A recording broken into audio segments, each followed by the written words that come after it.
2 নং বৰাচিয়াত ঠিকাদাৰ হাই হাই জল জীৱন আঁচনিত ঠিকাদাৰৰ লুণ্ঠন বন্ধ কৰক ধেমাজি জিলা জল জীৱন আঁচনি হাই হাই 2 নং বৰাচিয়াত ঠিকাদাৰৰ লুণ্ঠন বন্ধ কৰক জল জীৱন আঁচনি হাই হাই জীৱন আঁচনি ঠিকাদাৰ হাই হাই ৰাইজৰ টকা আত্মসাৎ কৰা বন্ধ কৰক 2 নং বৰাচিয়াত জল জীৱন আঁচনি নামত ৰাইজৰ টকা আত্মসাৎ কৰা বন্ধ কৰক জল জীৱন আঁচনি হাই হাই জল জীৱন আঁচনি হাই হাই ঠিকাৰ নামত ধন লুণ্ঠন কৰা ঠিকাদাৰক গ্ৰেপ্তাৰ কৰক জল জীৱন আঁচনি হাই হাই 2 নং বৰাচিয়াত জল জীৱন আঁচনি পানী 2 নং বৰাচিয়া পানী যোগান আঁচনি শিক্ষা সম্পূৰ্ণ কৰক আজি এণ্টাৰপ্ৰাইজ মুৰ্দাবাদ আজি এণ্টাৰপ্ৰাইজ মুৰ্দাবাদ ঠিকাদাৰ দাদাগিৰি মানি লোৱা নহ'ব ঠিকাদাৰ দাদাগিৰি সহ্য কৰা নহ'ব আজি এণ্টাৰপ্ৰাইজ মুৰ্দাবাদ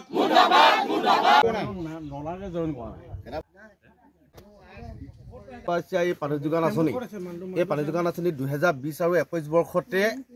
আৰম্ভ হৈছিলে আৰু 2020-21 বৰ্ষৰ লাষ্টৰ পৰা আমাৰ ইয়াত কাম কাজৰ আৰম্ভণি কৰিলে কিন্তু পৰিতাপৰ বিষয়ে যে আজি বয়সীয়া গাঁৱৰ মানুহে এটোপালো পানী পাবলৈ সক্ষম হোৱা নাই আৰু দুখৰ বিষয় কি এই মাটিডোখৰ যিজন মানুহে দিছিলে নবীন গোহাঁই পুত্ৰ শ্ৰী দীপজ্যোতি বৰগোহাঁই তেওঁ জলমিত্ৰ হিচাপে আছে তেখেতো মানে আমি কওঁ যে দুইজনে আলোচনা কৰোঁ যে এনেকুৱা তেনেকুৱা কথা পানীটো কিয় অহা নাই তাৰপিছত তেওঁ ক'ব যে এনেকুৱা তেনেকুৱা কথা আমি পৰাপক্ষত অফিচলৈ নোযোৱাৰ আগতে আমি জলমিত্ৰকে আমি যিখিনি কথা আমাক প্ৰয়োজনীয় হয় আমি সুধিব বুলি আমাক ইঞ্জিনিয়াৰ বাইদেউ এগৰাকীয়ে কৈছিলে তাৰপিছত তেওঁৰ লগত আমি ডিছকাছ কৰি পিনি অলপ দিনৰ আগতে আমি যেতিয়া পানী অহা নাই ওচৰৰ যেতিয়া এই 6 মাহ এবছৰ হৈ থকা জলজীৱন নতুনকৈ হোৱা এই ধৰি লওক কাম কাজবিলাকৰ শেষ হৈও এতিয়া পানী ধৰি লওক ৰাইজে পালে কিন্তু আমাৰ বিয়া সকামে হওক বা কিবা কিবিয়ে হওক বা এইবিলাকত আমি তেওঁলোকৰ পৰা এতিয়া মূল্য দি পিনি পানী আনি পিনি আমি বিয়া সকাম অনুষ্ঠিত কৰিবলগীয়া হৈছে তাৰপিছত আমি গোটেইখিনি আলোচনা কৰিলোঁ আলোচনা কৰি পিনি আমাৰ যিখিনি কমিটিত থকা 2-এজন বিষয়ববীয়া আৰু লগতে গাঁৱৰ জলমিত্ৰ আৰু 2জনমান মানুহ লগ হৈ পিনি আমি একপি আমি লিখিলোঁ গাঁওবুঢ়াও আছিলে গাঁওবুঢ়াও আছিলে প্ৰাক্তন VDP মানুহো আছিলে আৰু তেওঁলোকৰ লগত আমি একপি দিছিলে লিখিলোঁ একপি লিখিলোঁ আমি পাব্লিক হেল্থ অফিচলৈ তাৰপিছত লৈ গ'লোঁ গৈ পিনি আমি গম পালোঁ যে তাত ইয়াত কি আছিলে কিবা বৰগোহাঁই বুলি কয় এই বিদ্যুৎজ্যোতি বৰগোহাঁই প্ৰসেনজিৎ দত্ত এনেকুৱা কৰি তেওঁলোকে এজনো মানুহ উপস্থিত নাছিলে তেওঁলোকে বিভিন্ন কাৰণত কোনোবাই গুৱাহাটীত আছে ক'ৰবাত আছেগৈ আৰু আমি অফিচৰ লগত আমি কথাষাৰ আলোচনা কৰিম বুলি গ'লোঁ তেতিয়া তাৰ এজন জেই আহি পিনি আমাক লগ কৰিলে লগ কৰি পিনি ক'লে যে কাম কাজ খুব সোনকালে আৰম্ভ হ'ব কিন্তু ডাঙৰ কথা হ'ল কি আমাৰ যিজন ঠিকাদাৰ বোলে সেই ঠিকাদাৰজনক আমি কেতিয়াও লগ নাপাওঁ বোলে তোমালোকৰ তাত কাম কৰা সেই ঠিকাদাৰজন গতিকে তোমালোকৰ কামটো বেছি লেজি হৈ গৈ আছে বুলি ক'লে তো আমি ক'লোঁ যে আমাক খুব মানে কম দিনৰ ভিতৰত আমাক পাৰিলে পানীটো দিয়ক নহ'লে আমাৰ ৰাইজে মানে এটা আন্দোলনৰ সৃষ্টি কৰিবলৈ মানে মানুহ হেৰি হৈ আছে কাৰণ 2020 আৰু 21 বৰ্ষতে ধৰি লোৱা হোৱা আঁচনি আজিলৈকে পানী পোৱা নাই তাত বহুত তলত হোৱা এনেকুৱা পানী যোগান আঁচনি পানী ৰাইজে খাই বৈ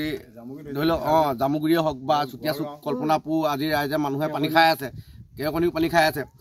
গতিকে আমি ডিচিকে একপি দিওঁগৈ বুলি ক'লোঁ তেওঁলোকে কিন্তু ডিচিক দিবলৈ মানা কৰে আৰু গতিকে আমি তেওঁলোকে যি আস্থা দিলে যে 13 তাৰিখৰ পিছত এতিয়া এই যোৱা 13 তাৰিখৰ যোৱা নহয় এই আগৰ মাহটোৰ 13 তাৰিখৰ কথা ক'লে যে কাম লাগিবলৈ যাব আপোনালোকে নিশ্চিন্ত থাকক আমি যেনেকৈ নহ'লেও ঠিকাদাৰৰ লগত আমি কথা বতৰা আমি আলোচনা কৰি ল'ম তাৰপিছত 13 তাৰিখৰ পৰা কাম হ'ব আৰু খুব কম দিনৰ ভিতৰত বেছি কাম নাই পানী ডেলিভাৰী কৰা হ'ব বুলি ক'লে কিন্তু আমি চালোঁ যে সেই 13 তাৰিখৰ দিনা মই ইয়ালৈ আহিছিলোঁ হয় মানুহ কেইজনমান আহিছিলে কাম লাগিবলৈ আৰু মই তেওঁলোকক সুধিলোঁ আপোনালোকে কাম লাগিবনে নহ'লে কিন্তু আমাৰ ৰাইজে আকৌ জাঙুৰ খাই আছে ডিচিলৈ লিখি থৈছে আৰু DC ছাৰক গৈ পিনি একপি আমি দিবৰ কাৰণে মানে যাওঁ হৈ আছোঁ আৰু তেতিয়া ক'লে যে আপোনালোকে চিন্তা কৰিব নালাগে আমি আৰু এসপ্তাহমানৰ কাম আছে এই এসপ্তাহমানৰ পিছতে আপোনালোকে পানী ডেলিভাৰী দিয়া হ'ব আৰু আপোনালোকে ঘৰতে পানী পাব কিন্তু দুখৰ বিষয় যে আজি আকৌ এই 1.5-2 মাহ হৈ গ'ল এতিয়ালৈকে কোনো এজন মানুহে নাহিলে এতিয়া আমি ক'ব বিচাৰোঁ যে এই যে বিজেপি শাসনাধিষ্ঠ চৰকাৰখনে পানী ঘৰ পানী ঘৰ পানী এইবিলাক শ্লোগান দি পিনি আচলতে আমাৰ মানুহক আভুৱা হৈছে নে কিয়ে নে আমাৰ সাধাৰণ জনতাৰ ওপৰত মানে এইবিলাক ভেকু ভাওনা আচলতে ভেকু ভাওনা কৰিছে গম পালেনে এতিয়া আমি ইফালেও যোৱা নহ'ল আমি DC ছাৰক দিয়াও নহ'ল আৰু অফিচৰ ফালৰ পৰা যি আস্থা দিলে সেই আস্থাও আমাক কামত নিদিলে এতিয়া আমি সেই গতিকে ভাবিছোঁ যে আমি সকলো আমি ৰাইজৰ আমি আমি মিডিয়াৰ দ্বাৰা আমি জনাব বিচাৰিছোঁ যে আমাৰ এই 2 নং বৰাচিয়া গাঁৱৰ মানুহে আচলতে কি কাৰণে ইমান প্ৰতাৰিত হৈ আছে তাৰে আমি এটা সুব্যৱস্থা আমি বিচাৰিছোঁ মানে